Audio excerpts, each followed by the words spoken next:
வணக்கம். நான் உங்கள் ஜீவிகணேஷ். இன்றைக்கி என்ன பார்க்க போகிறோம்னா, முன்பாகத்தோட அளவுகள் போட்டு அதில் ஒரு சின்ன ப்ராப்ளம் தான் பார்க்க போகிறோம். எப்படி சால்வ் பண்ணுறதுன்ட்டு வாங்க வீடியோக்குள்ளே போகலாம். நான் பின்பாகத்தை அப்படியே போட்டு நான் வரைஞ்சி எடுத்துக்க போகிறேன். அது எடுத்ததுக்கப்புறம் பார்த்திங்கன்னா, இது சாதா கட்டிங் தான், நேர் கட்டிங் போட்டிருக்கேன். உங்களுக்கு கிராஸ் கட்டிங்க்கும் இதே தான். ப்ளவுஸில் பார்த்திங்கன்னா, பட்டிக்கு மேலே இந்த இடத்துல ஒரு லூஸ் வருதுன்னு சொல்லுவாங்க. நல்லா இடுப்பு டைட்டாக இருக்குது, ஆனால் அந்த இடத்துல மட்டும் லூஸ் வருதுன்னு சொல்லுவாங்க. அந்த மாதிரி இருக்கிறதுக்கு நம்ம என்ன பண்ணலாம் அப்படின்னு சொல்லிட்டு தான் பார்க்க போகிறோம். அதுக்கு என்ன பண்ணலான்னா, நம்ம ஓப்பன் எடுத்துக்க போகிறோம். நான் ஓப்பன் 5 எடுத்துக்கிறேன். ஹைட் 13 எடுத்துக்கிறேன்.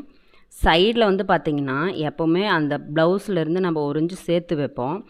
ஆனால் இப்போ பார்த்திங்கன்னா, அந்த ப்ளவுஸு சைடில் இருக்கிறத அளந்து பார்த்துட்டு அதில் ஒரு இன்ச்சு கம்மியாக வைங்க.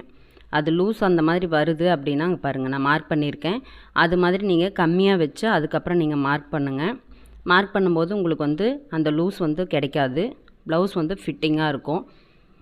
முன்பாகத்தில் நான் ஓப்பன்லேருந்து 3 இன்ச் அளவு வச்சு நான் மார்க் பண்ணிக்கிறேன். மார்க் பண்ணதுக்கப்புறம் பார்த்திங்கன்னா, இப்படி தான் மார்க் பண்ணுவோம். ஆனால் அந்த இடத்துல லூஸ் வருதுங்கிற பட்சத்தில் கொஞ்சம் மேலே 1 இன்ச்சு தள்ளி வச்சு நீங்கள் மார்க் பண்ணிக்கோங்க. அவ்வளோதான். இந்த வீடியோ பிடிச்சிருந்தால் லைக் பண்ணுங்கள், ஷேர் பண்ணுங்கள், சப்ஸ்கிரைப் பண்ணுங்கள். வீடியோ பார்த்ததுக்கு தேங்க்யூ.